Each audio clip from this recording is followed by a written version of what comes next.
This is the Lone Crater YouTube. We hope this video helps. In this video, I will show you how to make a delicious and easy beef stew. First, let's prepare our beef. You'll want about 2 pounds of beef chuck, cut into 1-inch cubes. Season it well with salt and freshly ground black pepper. Then, in a large pot or Dutch oven, heat 2 tablespoons of olive oil over medium-high heat. Brown the beef in small batches, ensuring not to overcrowd the pan. This step is crucial for developing a deep, savory flavor that will make your stew truly stand out. Now that our beef is beautifully browned, it's time to build the flavor base.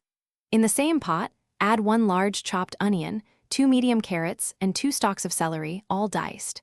Sauté these vegetables until they soften, about 5 to 7 minutes.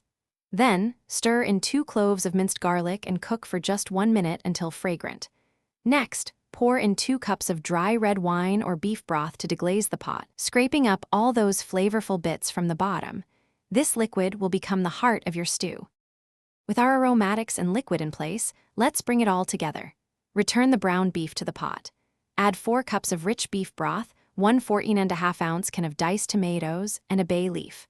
Bring the stew to a gentle simmer, then reduce the heat to low, cover, and let it cook for 2 to 3 hours. The goal is for the beef to become incredibly tender, practically falling apart with a fork. This slow cooking process allows all the flavors to meld beautifully. As your stew nears completion, it's time for the final touches. In the last 10 minutes of cooking, stir in 1 cup of frozen peas for a pop of color and freshness.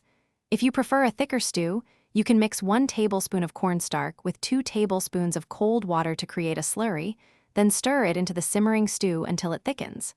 Taste and adjust the seasoning with salt and pepper as needed. Serve your hearty beef stew hot, perhaps with some crusty bread or mashed potatoes, and enjoy this comforting meal. Thanks for watching. Consider subscribing if we helped you.